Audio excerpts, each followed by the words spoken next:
Hello everyone, welcome to my mini vlog. তো আজকের এই ভ্লগটা আমি শুরু করছি দুপুরের লাঞ্চ থেকে। আমি মায়ের হাতে হাতে হেল্প করে দিচ্ছিলাম, এটা লাঞ্চে তৈরি করবে আর তার সাথে মাংসও করবে, বাট আমি এটা আর ভিডিও করিনি। তো আমি ওটা কেটে দিচ্ছিলাম যুক্তি ফুলটা। তারপরে এটা ছিল ব্রেকফাস্টে। তারপরে আমরা সোজা এসে গেছি বিকেলের টাইমে। এটা আমরা খাওয়া দাওয়া করে একটু রেস্ট ফেস্ট নিচ্ছিলাম। তারপরে এটা বিকেলের দিকে মা একটা লাচ্চার রেসিপি করবে, মানে লাচ্চা তৈরি করবে বাড়িতে, ওইটাই ভিডিও করছিলাম। দুধটা ভালো করে ফুটিয়ে নিয়েছিল আর এই সিমাইটা দিয়ে, মানে সরি লাচ্চা না, যে সিমাই করছে।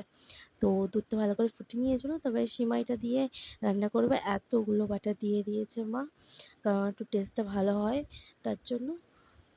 মাই করছিল, আমি জাস্ট একটু ভিডিও নিচ্ছিলাম। তারপরে মিঠাই মিট দিয়েছে।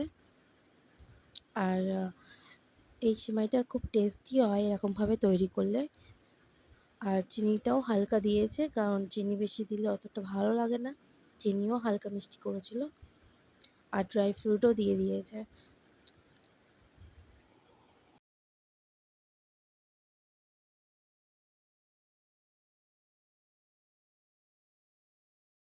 তারপর সেমাইটা এখানে রেডি হয়ে গেছে, ওইটাই আমি একটু ভিডিও করেছিলাম। তো এটা কমপ্লিট হয়ে গেছে, সাইডে রেখে দিয়েছিল মা। আর এখানে আমরা ঈদের সময় লাচ্চা কিনেছিলাম। তো এই লাচ্চা অনেকটা আছে এখনো। তা আর এই বক্সে থেকে থেকে না খারাপ হয়ে যাবে।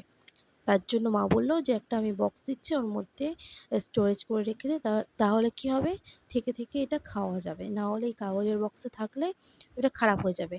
আর এই যে বড় বক্সটা আছে, ড্রাই ফ্রুটটা আর লাচ্চাটা একসাথে আছে, তার জন্য আমি ড্রাই ফ্রুটটা আলাদা করে রেখে দেবো, যেহেতু লাচ্চাটা একটু গন্ধ গন্ধ হয়ে যাবে আর ড্রাই ফ্রুট থেকে তেলও বার হবে। তার জন্য আমি এই কাজগুলো করছিলাম, আজকের এই লাচ্চাগুলো আলাদা করছিলাম, এই কাগজের বক্স থেকে সরিয়ে কন্টেনারে রেখে দিয়েছি। আর হচ্ছে এই ড্রাই ফ্রুটগুলো বেছে বেছে একটা ছোট কন্টেনারে রেখে দিয়েছি, যাতে পরের বারে লাচ্চা বা সিমাই করলে এটা ইউজ করা যায়। এই লাচ্চাতেই ইউজ করব। আর ড্রাই ফ্রুটটা থাকলে কি হয়, তেল তেল বেরিয়ে যায় না, তার জন্য লাচ্চাটা একটু খারাপ খারাপ হয়ে যায়। তার জন্য একটু আলাদা করে রেখে দিয়েছি। এই কাজটাই দিল মা আমাকে।